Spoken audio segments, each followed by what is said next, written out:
News کے معزز دوستوں، میں ہوں شہباز علی اور آپ تمام اور دیکھنے اور سننے والوں کو السلام علیکم۔ ناظرین گرامی، افغان طالبان نے ٹرمپ کے منہ پر ذناتِ دار تھپڑ رسید کر دیا ہے۔ ٹرمپ کے حالیہ بیان کی دھجیاں بکھیر کر رکھ دی گئی ہیں، جس کے بعد ایک نیا خدشہ پیدا ہو گیا ہے کہ اب افغان امن عمل میں روس بھی کود پڑے گا۔ کیا طالبان نے موقع دیکھ کر چوکا مارا ہے؟ کیا امریکی صدر پر اس کی اپنی ہی چال الٹی پڑ گئی ہے؟ مستقبل میں افغانستان کی سرزمین کس قسم کے مسائل کا شکار ہو سکتی ہے، یا پھر امن کی کرن افغانستان میں جب گنگانا شروع ہو چکی ہے؟ آج کی اس اہم ویڈیو میں افغانستان اور امریکہ کے درمیان جاری کھینچا تانی پر بات کی جائے گی، اور آپ کو یہ بھی بتایا جائے گا کہ کیسے روس نے چند دوست ممالک کے کہنے پر امریکہ کو چاروں خانے چت کر دیا ہے۔ تاہم آگے بڑھنے سے قبل حسب روایت چینل پر نئے شامل ہونے والے دوستوں سے درخواست ہے کہ آزاد نیوز کو سبسکرائب کرتے ہوئے ساتھ موجود گھنٹی کے بٹن کو بھی ضرور دبا دیں تاکہ آپ رہیں ہر خبر سے باخبر۔ تو آئیے چلتے ہیں موضوع کے اصل حصے کی جانب۔ معزز خواتین و حضرات، آپ سب اس بات سے اچھی طرح باخبر ہوں گے کہ سال 2020 کے شروع میں امریکی صدر نے افغان طالبان سے امن معاہدہ طے کیا تھا۔ مذاکرات کے ذریعے چند متفقہ شرائط پر عمل درآمد کرنا ہی اس معاہدے کی ضمانت تھا۔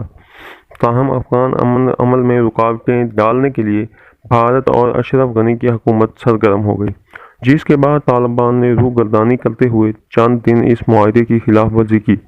مگر پچھلے چند دنوں سے افغان طالبان نے نہ صرف جنگ بندی پر عمل کیا بلکہ وہ اپنے وعدے کے مطابق امن معاہدے پر قائم ہیں۔ لیکن اس دوران ایک ایسی خبر سامنے آئی ہے جس نے ساری دنیا کو ہلا کر رکھ دیا ہے۔ اتحاد کے مطابق امریکہ اور یورپ سمیت دیگر ممالک کے اتحاد سے بننے والی اتحادی فوج یعنی نیٹو نے افغان امن عمل کے حوالے سے بڑا اعلان کر دیا ہے۔ گزشتہ روز نیٹو کے سربراہ اور امریکہ کے مستقل مندوب نے افغانستان میں امریکی فوجیوں کے انخلا کو مسترد کر دیا ہے۔ کی بیلی ہیٹسن نے میڈیا میں آنے والی ان خبروں کو مسترد کرتے ہوئے کہا کہ حالیہ امریکی صدارتی انتخابات سے پہلے افغانستان سے امریکی فوجیں چلی جائیں گی۔ اگر آپ غور کریں تو نیٹو میں امریکی حکومت کے نمائندے کا یہ موقف اس بات کو واضح کر رہا ہے کہ امریکہ اور طالبان کے درمیان قطر میں جو معاہدہ ہوا تھا اس کی کوئی حیثیت نہیں ہے۔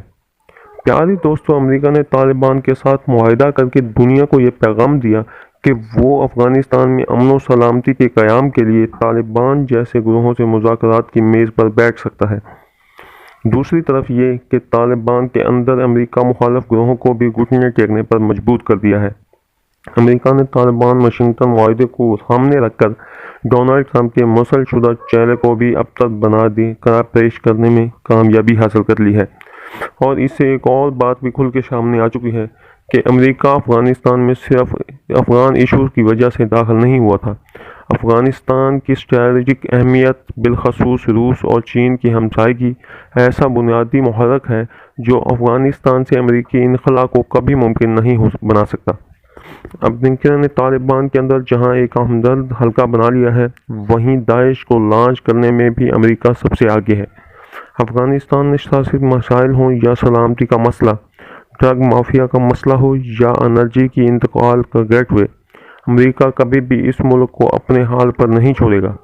امریکہ افغانستان میں پینترے بدل بدل کر موجود رہے گا، اور اس کا خمیازہ افغانستان اور افغانستان کے ہمسایہ ممالک کو بھگتنا پڑے گا۔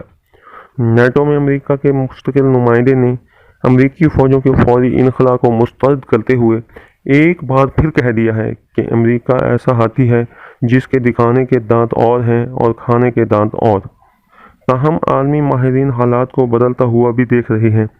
ٹرمپ انتظامیہ کی جانب سے کی جانے والی بیوقوفیاں ایک دن امریکہ کو لے ڈوبیں گی۔ حال ہی میں امریکی صدر نے ایک بیوقوفی کی جس میں ٹرمپ نے افغان طالبان کو رقوم فراہم کرنے کا روس پر الزام لگایا، اور اب یہ الزام ٹرمپ کے گلے پڑ چکا ہے۔ ناظرین گرامی، افغان طالبان تحریک نے امریکی معروف اخبار نیو یارک ٹائم کی رپورٹ کے حوالے سے دھماکہ خیز انکشاف کیا ہے۔ اخبار کی رپورٹ میں دعویٰ کیا گیا تھا کہ امریکی صدر ڈونلڈ ٹرمپ کو اس بات کا علم تھا کہ روس نے طالبان تحریک کو مالی رقوم ادا کی تاکہ وہ امریکی فوجیوں کو نشانہ بنا کر انہیں ہلاک کرے۔ گویا طالبان کی سیاسی قیادت میں اس حقیقت سے پردہ اٹھا کر ٹرمپ کے منہ پر زناٹے دار تھپڑ رسید کیا ہے۔ طالبان تحریک کے سابق ترجمان ملا منان نیاز، جو کہ ملا عمر کے دور میں اس تحریک کے سرکاری ترجمان تھے، انہوں نے بتایا کہ روس کی جانب سے معاوضوں کا سلسلہ 2014 سے، یعنی ٹرمپ کے صدر بننے سے 2 برس قبل سابق صدر براک اوباما کے دور سے شروع ہو گیا تھا، اور روسی انٹیلیجنس نے افغانستان میں امریکی افواج اور داعش پر حملے کرنے کے لیے طالبان تحریک کو مالی رقوم کی ادائیگی کی، اور یہ سلسلہ 2014 سے اب تک جاری و ساری ہے۔ اس بیان نے ٹرمپ سمیت امریکی انٹیلیجنس کی حالیہ رپورٹ کو نیست و نابود کر دیا ہے۔ امریکی انٹیلیجنس کی رپورٹ میں درج تھا کہ روس نے افغان طالبان کو رقوم دی تاکہ وہ امریکی فوجیوں کو قتل کریں۔ اس رپورٹ میں کئی برس کا جائزہ لیا گیا ہے، جن کے دوران روس نے افغان طالبان کو مختلف نوعیت کی امداد پیش کی۔ اس میں مالی معاونت بھی شامل ہے۔ امریکی اخبار نیو یارک ٹائمز کی رپورٹ میں اس بات کا ذکر بھی کیا گیا کہ امریکی انٹیلیجنس کے ذمہ داران یہ سمجھتے ہیں کہ روسی عسکری یونٹ نے افغان طالبان سے روابط رکھنے والے مسلح عناصر کو معاوضے پیش کیے، جن کا مقصد امریکی فوجیوں سمیت اتحادی افواج کو نشانہ بنانا اور ہلاک کرنا تھا۔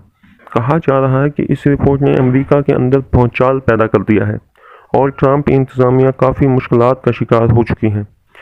آزاد نیوز دیکھنے اور سننے والے پیارے پاکستانیوں، یہاں آپ کو مسٹر ٹرمپ کی ایک اور مشکل کے حوالے سے بھی بتاتے چلیں کہ امریکی ریسرچ انسٹی ٹیوٹ نے گزشتہ روز ایک نئی رائے شماری کے نتائج جاری کیے ہیں، جن کے مطابق زیادہ تر امریکی شہری صدر ڈونلڈ ٹرمپ کے اس طرز عمل سے ناخوش ہیں اور انہیں کمزور اور بے وقوف صدر مانتے ہیں۔ سروے نے 16 سے 22 جون کے دوران جو رائے شماری کی تھی، اس سے یہ پتہ چلا ہے کہ صرف 12% امریکی اپنے ملک کو چلانے کے طریقے سے مطمئن ہیں، جبکہ 87% اس سے مطمئن نہیں ہیں۔ سروے کے نتائج سے پتہ چلتا ہے کہ امریکیوں کی تعداد جو اپنے ملک کو چلانے کے طریقے سے مطمئن تھے، ان کی تعداد اپریل میں 19% تھی، جبکہ یہ تعداد کم ہو کر 12% تک پہنچ چکی ہے۔ اس رپورٹ کے مطابق سروے میں شامل 87% افراد رجسٹرڈ ووٹرز ہیں۔ انہوں نے اپنے ملک کو چلانے کے طریقے سے عدم اطمینان کا اظہار کیا ہے۔ حالیہ سروے میں اس بات کا بھی انکشاف ہوا ہے کہ اگر اسی وقت انتخاب ہو جائیں تو جو بائیڈن 54%، جبکہ ڈونلڈ ٹرمپ کو صرف 44% ووٹ ملیں گے، اور اس طرح ڈونلڈ ٹرمپ بہت بڑے فرق سے ہار جائیں گے، یعنی جو بائیڈن ڈونلڈ ٹرمپ سے 9.5% آگے ہے۔ رائے شماری کرنے والوں میں سے 42% نے بے وقوف صدر قرار دیا ہے، 11% نے انہیں ایک کمزور صدر کے طور پر بیان کیا، اور صرف 37% نے انہیں اچھے صدر کے طور پر بیان کیا۔ اس سروے نے ٹرمپ کی مشکلات میں مزید اضافہ کر دیا ہے، اور یہ امر واضح ہوتا جا رہا ہے کہ جیسے جیسے امریکی صدارتی الیکشن قریب آ رہے ہیں، ٹرمپ کی مقبولیت میں ویسے کمی آ رہی ہے، جو یقینی طور پر ٹرمپ اور اس کے حامیوں کے لیے کوئی اچھی خبر نہیں ہے۔ تاہم یہ بھی ایک حقیقت ہے کہ ایک تنزلی کی اصل وجہ ٹرمپ کی ناکام پالیسیاں ہیں، جو انہوں نے اپنے دور اقتدار میں عوام پر مسلط کرنے کی کوشش کی ہیں۔ معزز دوستو، دوسری جانب امریکہ میں نسل پرستانہ رویے اور جارج فلوئڈ کے قتل نے حالات اکثر بدل کے رکھ دیے ہیں۔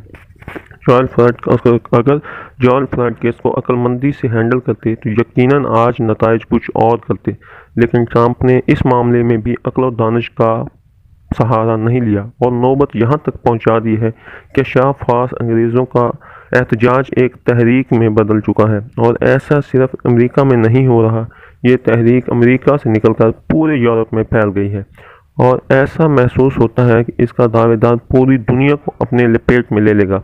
اور اگر ایسا ممکن ہوا تو امریکی حکام کو سیاہ فام انسانوں کے لیے ایک بل پاس کرنا ہوگا، جس میں انہیں وہی حقوق حاصل ہوں گے جو سفید فام شہریوں کو دیے جاتے ہیں۔ امریکی سرمایہ دارانہ نظام بھی بری طرح سے تباہی کا شکار ہے۔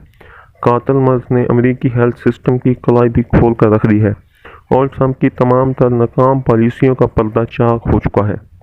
یہی وجہ ہے کہ امریکی عوام اب ٹرمپ سے نفرت کر رہی ہے۔ رواں سال ہونے والے صدارتی انتخابات پھر سے امریکی عوام کے لیے امید کی کرن لے کر آئے ہیں، اور اب وہ اس چانس کو مس نہیں کرنا چاہتے اور کھل کر اپنی رائے کا اظہار کر رہے ہیں۔ جسے امریکی صدر نے بھی محسوس کر لیا ہے، اور اب وہ انتخابات سے متعلق جذباتی بیانات دے کر امریکی عوام کو ساتھ ملانے کی جدوجہد میں مصروف ہے، مگر وہ اس جدوجہد میں کامیاب ہوتے دکھائی نہیں دیتے، یعنی شکست ٹرمپ کا انتظار کر رہی ہے۔ دوستو، اگر آپ واقعی اس ویڈیو سے اپڈیٹ ہوئے ہیں تو اس ویڈیو کو اپنے دیگر دوستوں کے ساتھ بھی شیئر ضرور کیجیے۔ جلد ہی حاضر ہوتے ہیں کچھ نئی اپڈیٹس کے ساتھ، تب تک اپنا اور اپنے پیاروں کا، گرد و نواح کے لوگوں کا بہت سارا خیال رکھیے گا۔ اللہ نگہبان۔